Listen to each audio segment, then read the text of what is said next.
जय हिंद समाजवादी साथियों। समाजवादी पार्टी की नई सूची जारी। राजा भैया, पल्लवी पटेल और आज़ाद शामिल। जी हाँ, आज हम बात करेंगे राजा भैया, पल्लवी पटेल और आज़ाद को लेकर जो चर्चाओं में बने हुए हैं, तो उनको लेकर आज हम अपनी इस वीडियो में बात करने जा रहे हैं। तो जैसा कि आप लोगों को पता है, लोकसभा का जो चुनाव है वो चुनाव अब संपन्न हो चुका है। जहाँ पर लोकसभा का चुनाव संपन्न हुआ, उसके साथ ही साथ सपा मुखिया अखिलेश यादव जी के बेहतरीन, उम्दा, शानदार जो प्रदर्शन उन्होंने किया है उत्तर प्रदेश में 37 सांसदों को जिताने में, जो उन्होंने समाजवादी पार्टी के मुखिया अखिलेश यादव जी ने जो महत्वपूर्ण भूमिका निभाई है, उसका भी कहीं ना कहीं परिणाम है कि अब समाजवादी पार्टी देश की तीसरी सबसे बड़ी पार्टी बनकर उभरी है। वहीं पर उत्तर प्रदेश की सबसे बड़ी पार्टी बनकर समाजवादी पार्टी उभर कर सामने आई है। जहाँ पर सपा मुखिया अखिलेश यादव जी के नेतृत्व पर लगातार प्रश्न चिन्ह लगाए जा रहे थे, क्योंकि अखिलेश यादव जी के नेतृत्व में समाजवादी पार्टी 4 चुनाव हार चुकी है। उसके बाद ये 5वां चुनाव था लोकसभा का, जिसमें समाजवादी पार्टी के मुखिया अखिलेश यादव जी के नेतृत्व पर जो चर्चाएं और जो सवाल और जो प्रश्न चिन्ह उठ रहे थे, वो भी अब शांत हो चुके हैं।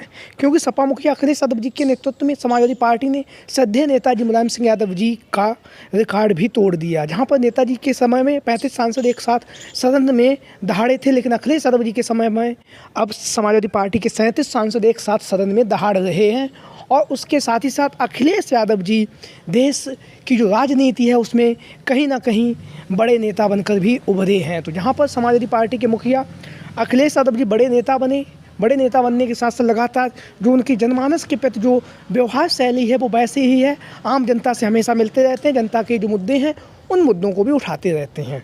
अब जब समाजवादी पार्टी देश की तीसरी सबसे बड़ी पार्टी बन गई, तो लगातार जो विपक्षी पार्टियों के जो नेता हैं, चाहे वह भारतीय जनता पार्टी हो, चाहे फिर आरएलडी हो, या फिर बहुजन समाजवादी पार्टी हो, या अन्य जो छोटी छोटी पार्टियां हैं वो पार्टियां हो, तो सभी के जो नेता हैं, कार्यकर्ता हैं, वो लगातार अपनी पार्टियों का साथ छोड़ अखिलेश यादव जी के साथ में आ रहे हैं।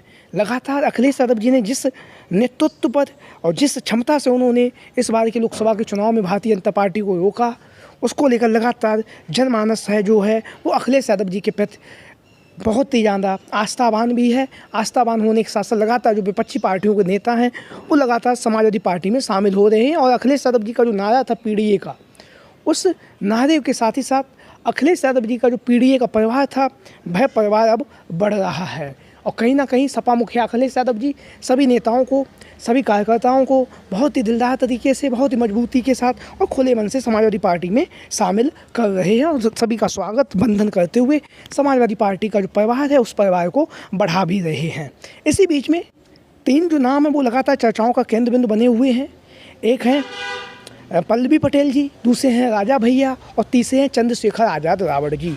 ये भी कहीं ना कहीं राजनीति में चर्चाओं में बने हुए हैं, और कहीं ना कहीं समाजवादी पार्टी में शामिल होने को लेकर भी खबरें लगातार चल रही हैं। इसी बीच में आज हम अपनी इस वीडियो में तीनों नेताओं को लेकर बात करेंगे, और उसके साथ ही साथ सबसे पहले हम बात करेंगे समाजवादी पार्टी में जो समाजवादी पार्टी के जो मुखिया हैं अखिलेश यादव जी, जिस बेहतरीन दम से और जो वो प्रदर्शन कर रहे हैं, उस प्रदर्शन के दम पर अखिलेश यादव जी 2027 के चुनाव में अभी से उन्होंने चुनावी तैयारियां पूरी कर दी। हालांकि उससे पहले उत्तर प्रदेश में जो आप लोगों को पता है 10 विधानसभा सीटों पर उपचुनाव भी होने जा रहा है। तो समाजवादी पार्टी में शामिल होने के लोगों का जो पहले हम बात करेंगे राजा भैया।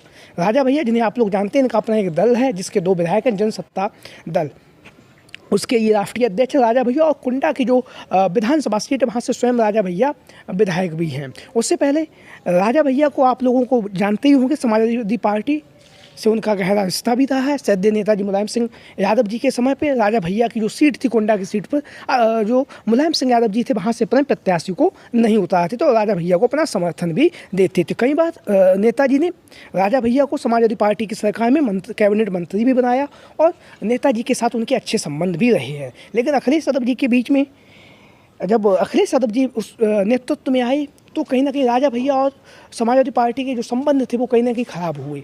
और ख़राब होने के साथ साथ जैसा कि आप लोगों ने देखा भी होगा, विधानसभा के चुनाव में जब 2022 का चुनाव चल रहा था राजा भैया के खिलाफ, जब अखिलेश यादव जी ने वहाँ से गुलशन यादव को चुनावी मैदान में उतारा, तो ये जो खटास थी वो एक बार पुनः सामने उभर के आई। और कहीं ना कहीं उसका परिणाम ये हुआ कि जो राजा भैया की जो सीट थी वहाँ से समाजवादी पार्टी कुंडा से हार गई।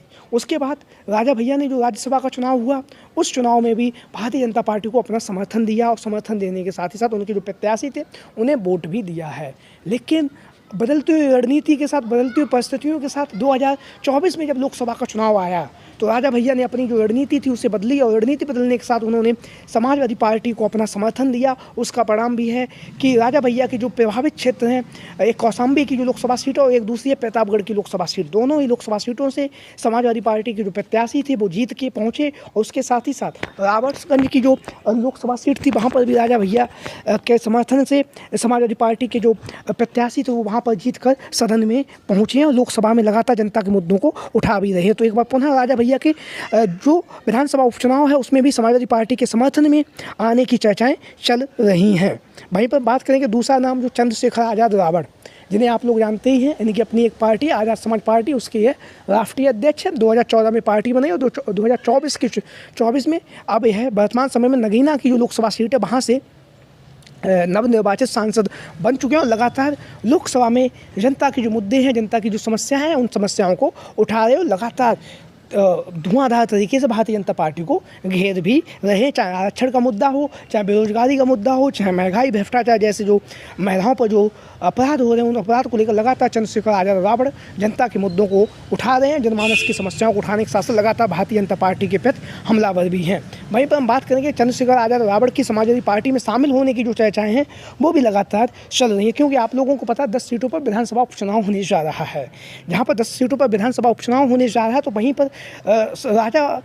पर जो चंद्रशेखर आज़ाद रावण है उनके इंडिया गठबंधन में शामिल होने की जो खबरें वो भी चल रही हैं। और वह खैर की जो विधानसभा सीट है, यहाँ से अगर वह इंडिया गठबंधन में शामिल होते हैं तो फिर वह यहाँ से इंडिया गठबंधन की तरफ से चंद्रशेखर आज़ाद रावण यहाँ से अपने प्रत्याशी भी चुनावी मैदान में उतार सकते हैं। तो लगातार चंद्रशेखर आज़ाद रावण यहाँ पर विधानसभा उपचुनाव में अगर इंडिया गठबंधन में शामिल होते तो निश्चित तौर से 1 या 2 सीट चंद्रशेखर आज़ाद रावण की अपनी पार्टी के लिए जरूर मांगेंगे। तो लगातार चर्चाएं चल रही हैं कि चंद्रशेखर आज़ाद रावण जो इंडिया गठबंधन में शामिल होकर आगामी विधानसभा उपचुनाव में चुनावी मैदान में उतर सकते हैं। अपनी जो इनकी पार्टी आज़ाद समाज पार्टी उससे 1 या 2 सीटों पर प्रत्याशियों को उतार सकते हैं।